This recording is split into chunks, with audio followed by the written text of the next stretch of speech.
Hello everybody, welcome back, and in this video we are going to learn about groundwater flow. As I mentioned, I think in the first video of this topic that I mentioned that when you have precipitation in the form of rain or snow and that water molecule touches the ground, it has two options. Typically, it can be part of the surface runoff. Okay, if it falls right into the river and flow on the surface of the earth, or it touches the ground and goes into the ground. Okay, and that is what we call as infiltration, which is illustrated by this arrow right here that you see in this picture. Okay, so again, infiltration is the process where water molecules slowly seep into the soil, into the rocks, due to gravity. Okay.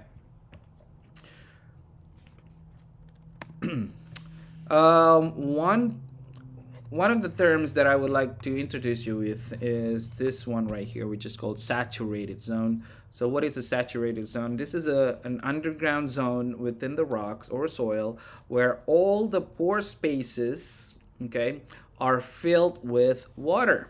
Okay, so for example, here I have a zone right here which is in blue, and within this blue zone, all the pore spaces is 100% filled with water. So all pore spaces is filled with water, whereas the top of it, right here, this one that I'm highlighting right now, this is what we call as unsaturated zone. So we have saturated zone and unsaturated zone. And the main difference here for unsaturated zone, well, it doesn't necessarily mean that we do not have any water at all. We still have some water, groundwater, but the pore spaces of this rock or this soil has not been fully filled with water yet.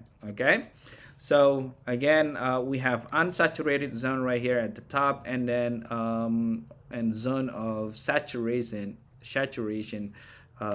here at the bottom. And there's a very important line here which is highlighted uh, in the bold dash, yellow dash right here that you're seeing here in this picture. This is what we call as water table. Okay, so water table is really the top of that saturated zone, or you can say that water table is the boundary between unsaturated zone at the top and the underlying saturated zone.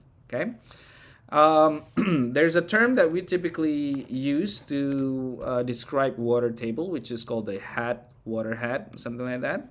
All right, hat is the elevation of the water table that is typically measured from the sea level. All right, so this is what water table looks like. This is the topography of the water table. And one thing that you need to know is that the shape of the water table actually mimics the surface elevation, but obviously it will be a lot smoother. Okay, so for example, here I have ground surface that looks like a hill here.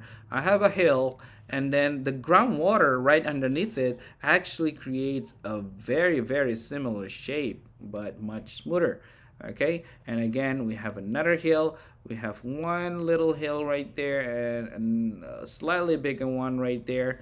Okay, that's because we have, again, the same topography shape sitting on top of that. Okay, so why doesn't it assume a level surface? All right, the reason for that is because the reason why we have the shape of the water table that looks like the ground surface is because the infiltration that happens at say point 1 and point 2 right here is much faster than the flow of the water laterally. All right, than the lateral flow of the water from H1 to H2. Okay, and that is the reason why as soon as we have rains, it's a lot easier for it to seep into the ground. Okay, so therefore it creates the same topography or the same shape underground. All right, so again, here is another illustration of how the water table looks like. Okay, and water table elevation changes with changes in climatic conditions. Okay, so here we have abundant rain infiltration, right? We have lots of water supply right here from this rain. Okay, a wet period, we have a high water table, and then during the dry period where we don't have lots of rains, and in fact we may have a lot more evaporation than precipitation itself, then the water table that used to be high here, it drop all the way down here. Okay, now, how fast does groundwater flow laterally? It depends. The answer for that question is really depends.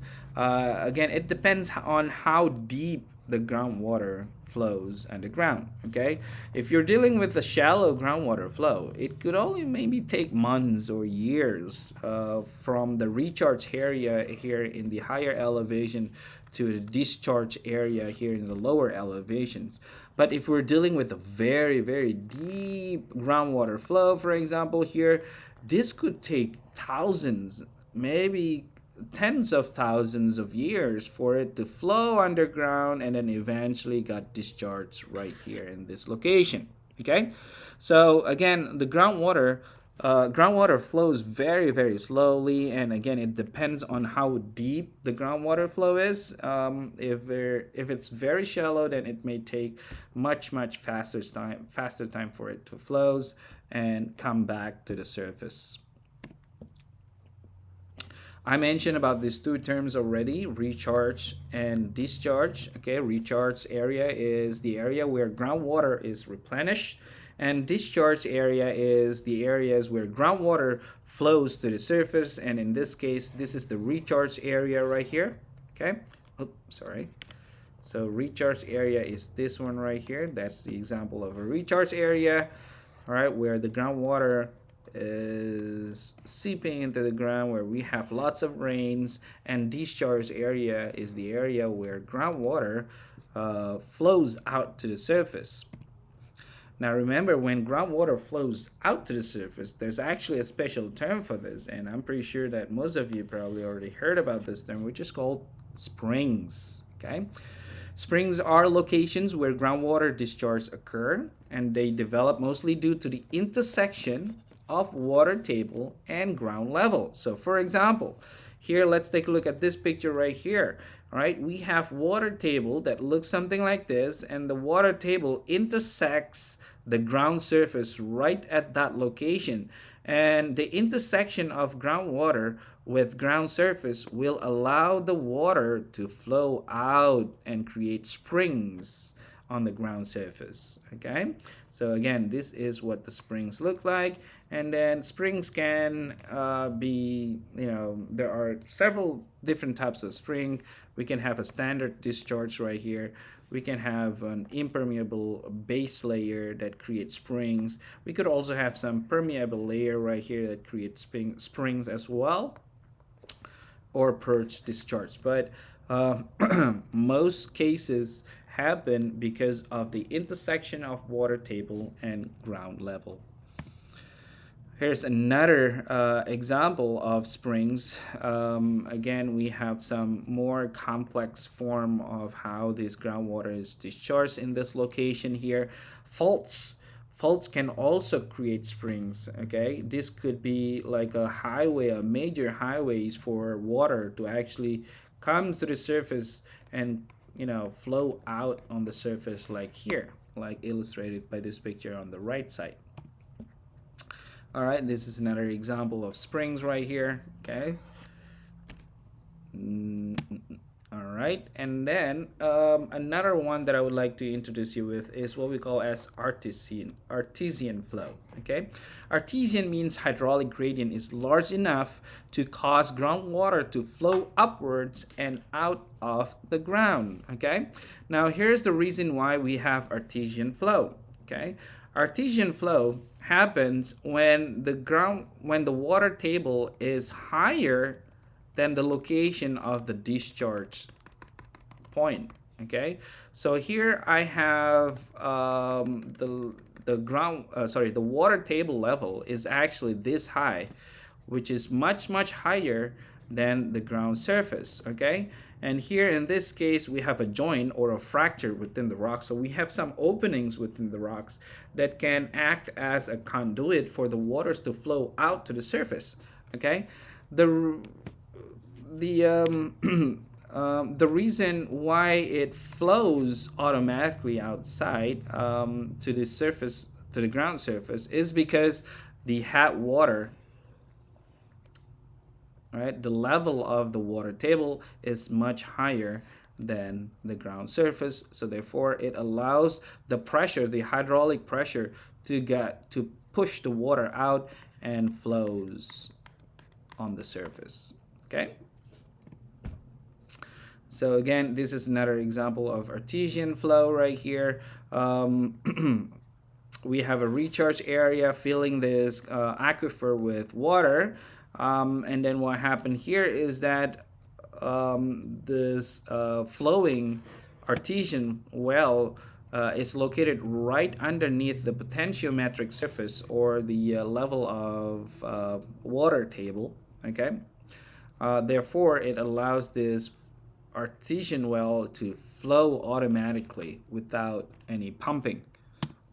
Okay, here is an example of artesian flow in Camden, New Jersey. This is actually one of the first artesian flows that were drilled down south in New Jersey. Okay, as you can see here, these water wells, they flow automatically. They are not pumped.